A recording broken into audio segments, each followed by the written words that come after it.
My father and I collect arrowheads and other Native American relics, as most would call them, such as pipes, pottery, effigies, although we aren't lucky enough to find those and not rich enough to afford them, tools, celts, adzes, pestles, hammerstones etc., amongst other things.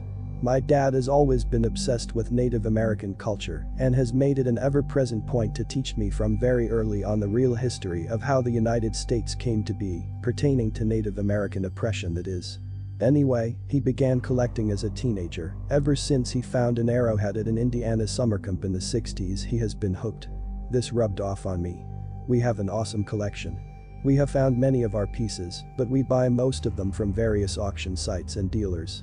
The ultimate prize is to find them yourself, but what you'll find is that many times in your somewhat distant travels to rural areas, trudging through the mud of plowed fields, you find a lot of chewed up pieces that have been wrecked by the farming equipment. Or worse, you get blanked and find nothing. You also have to wait for the right time, ideally, and even more important, find the right place.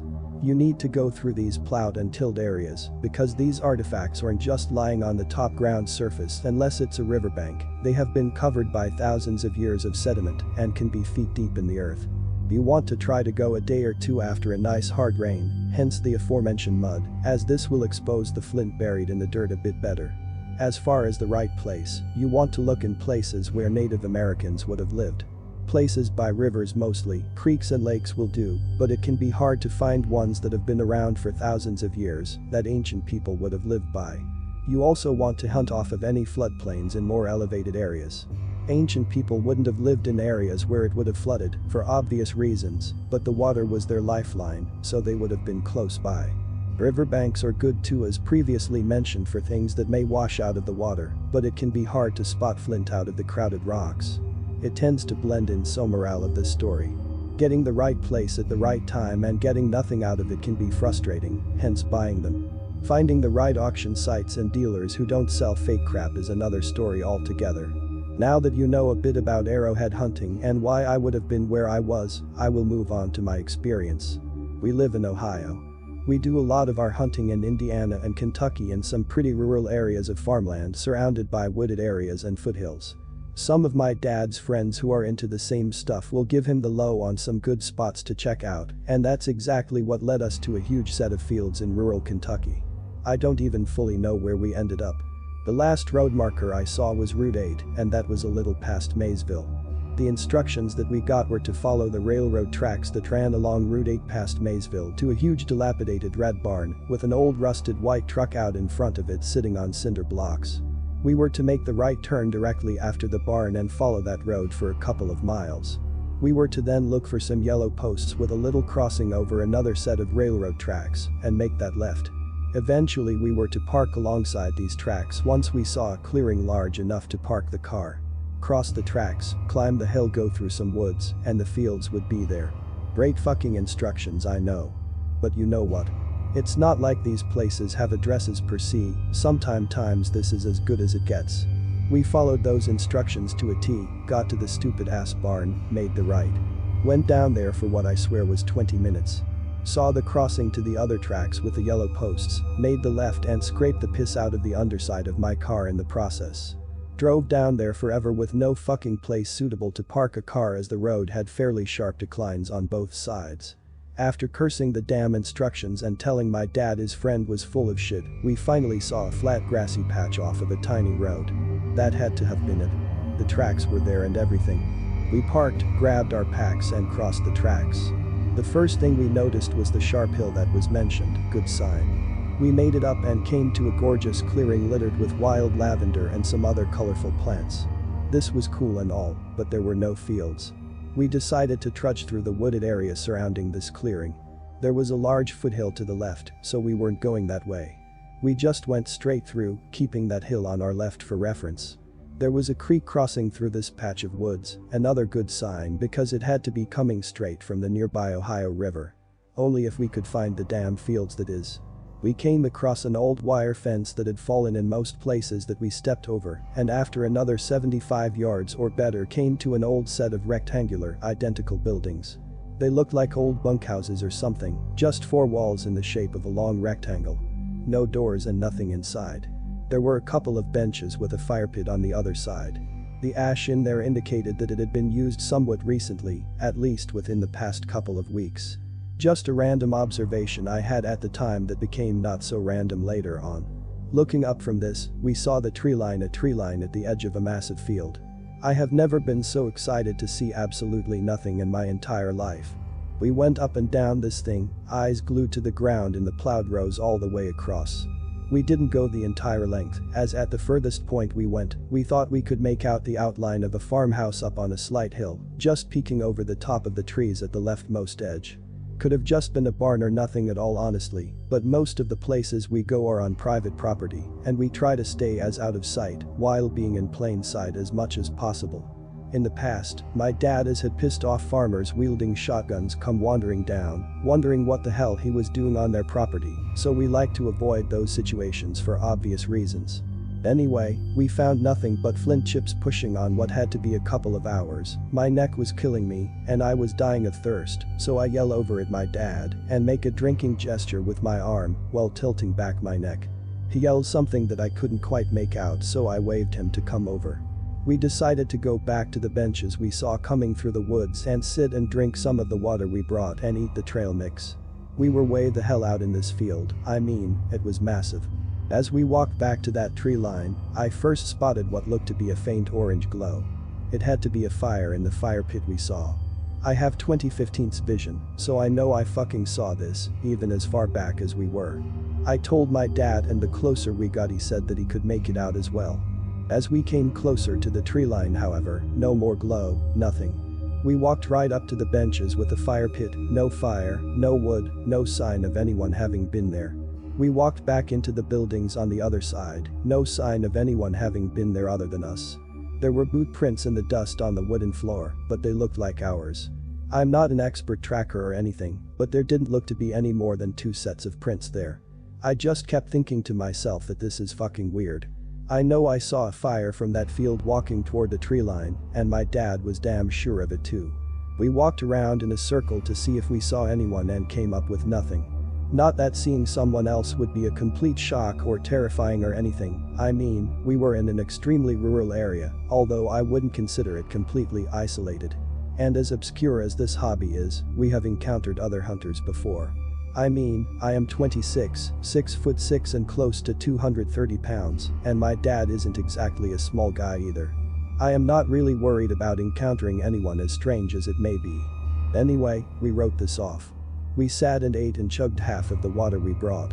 I spent most of this time looking up at the sky. Not because I was expecting to see anything, but because my neck fucking hurt. Looking down like that for hours will do that to you.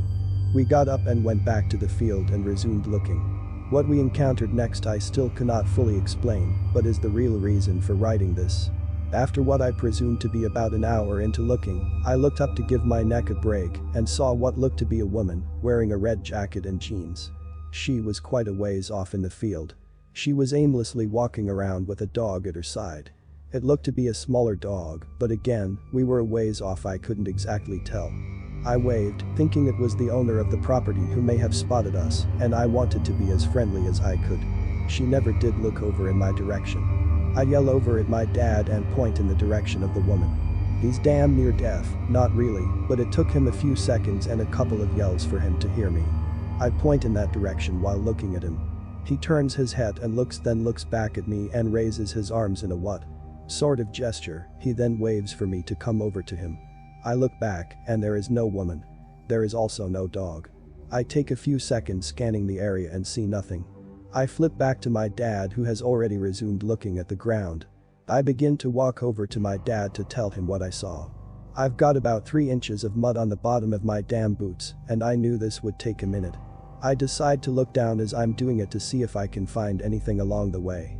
I glanced up at some point and I did not see my dad. I looked around and I didn't see much of anything familiar. I can't fucking explain this, and I had no idea where I was. I panicked internally. I frantically looked around for anything familiar.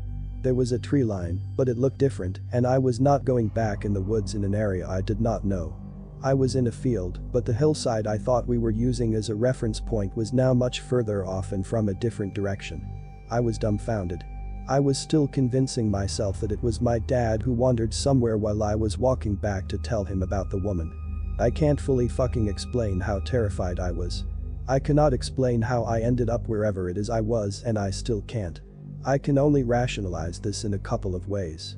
I was either somehow transported through some means beyond my comprehension, or I somehow became extremely disoriented and navigated the wrong direction, which would also mean that I had to have seriously misjudged the time, as well as I swear, I only had my head down looking for a minute and a half tops.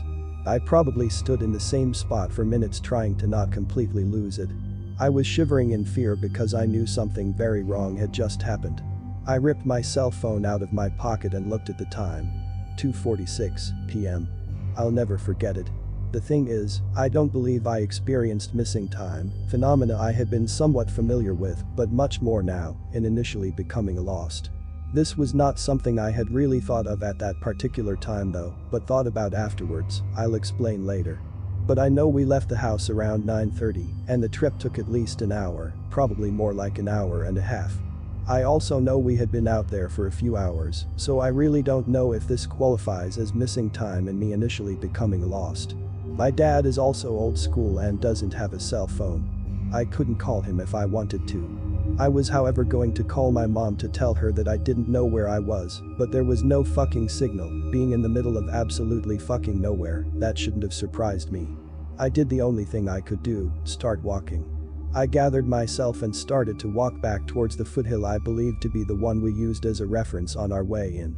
As I was walking, the field started to naturally bend to the left, and the foothill began to become oriented on my right, which would mean that I would have walked toward the woman I saw, and then some. I continued walking for a bit, terrified the entire time because I wasn't seeing my dad. I felt like a kid lost in the grocery store or some other place that just looks exactly the same wherever you look. Helpless, I guess, is the best term I can use to describe how I was feeling. As I continued to walk, I pulled my phone back out and fucking dead. I didn't take note of the battery the last time I pulled it out, so I couldn't tell you if it was close to dead or not, but I charged it up to the point we walked out of the door and hadn't used it at all, other than to Google Map us to Maysville, and it was hooked up to my car charger the entire time. There is no way it should have been dead. I cursed, became further confused but continued to walk. I came to somewhere that I felt was familiar to me after a bit and could make out the familiar straight tree line that we had emerged from on the way in. I should have been yelling the entire time, but I guess I wasn't thinking clearly. I started to scream for my dad. Literally scream. I was doing this in circles, trying to be as loud as I could. No sign of my dad. I walked toward the tree line, screamed some more, calling for my dad. For some odd reason, I remembered something I learned watching one of Les Stroud's survival shows, and that was that if you ever become separated, to try to stick to areas of familiarity amongst the people you were with. Remembering this insanely random but incredibly relevant piece of information, I made my way to the trees, yelling into them, walking about a quarter of the way back to the old bunkhouse-like buildings, before I saw my dad emerging from the other side of one of them. I had never been so happy to see that man in my life. I slumped my shoulders when I saw him and started forming tears in my eyes. He started walking towards me with his arms out in a "where the fuck have you been?" gesture, which is exactly what he yelled to me when I got within earshot. I told him my perspective of what happened to me. I told him that I saw some woman in a red jacket walking with a dog a ways off from where we were, and that's why I was yelling to him and pointing earlier. He tells me he didn't see a woman, but was more concerned with where I went off to. I told him that I was walking toward him to tell him about the woman I saw, and I was keeping my eyes peeled to the ground looking for Flint, and happened to glance up and not see him anywhere. The foothill we were navigating by was much further off, and I had no fucking clue where I was. I started walking back to where I thought would put me in the right place, and here I am now. He looked at me and kind of jerked his neck back in disbelief of what I said. He told me that after I pointed at seemingly nothing and he waved for me to come tell him, he kept looking, and after a couple of minutes of not hearing me speak about what I was pointing at, looked up and noticed that I was gone. He looked around, called my name, walked all around this field yelling for me, and came up with no sign of me. He said that he saw some of my boot prints over by where I was walking, but couldn't really follow them as they weren't making sense.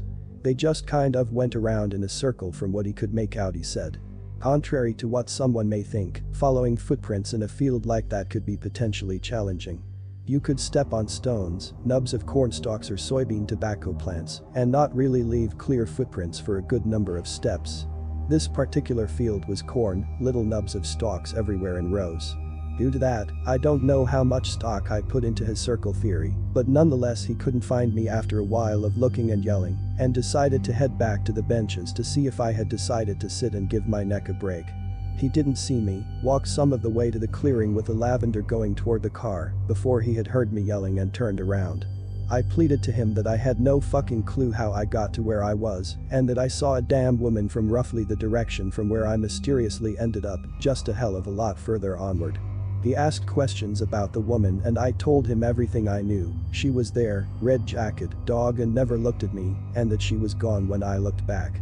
Now here is what spurred me on the missing time. I asked him how long he was looking for me, and he told me it had to be close to 2 hours.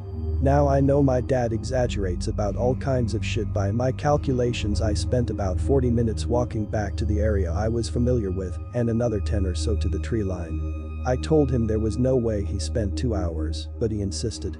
I told him that I did not want to be there anymore and that we needed to leave right then, and he agreed. We made it back to the car without incident, and upon turning the key, the time read 5:28 p.m. This would corroborate what my dad said. From me looking and seeing 2:46 upon initially being lost, spending the roughly calculated 50 minutes walking back would put me at 3:36, plus the walk back to the car, which means I am missing about an hour, and change roughly that I cannot account for from the point where I initially was lost to where I found my dad, not from me initially wandering off or whatever the hell I did. We drove home, talking very little on the way back. I don't know what to make of it. The fire we saw that was apparently never there, the woman I saw who was apparently never there, the missing time, or the potentially disorienting condition that came over me regarding space and time, the way my phone died. It is entirely possible that I did incredibly misjudge the time, but it doesn't explain the fire, the woman and dog, or how the hell I simply look up after a minute and am suddenly standing somewhere that took me a long ass time to get back to where I was. I don't know what to make of any of this. We talk about it from time to time, but I will probably never know what happened out there. Quite honestly, I am not sure I want to know. I do know this though, I will never go back there.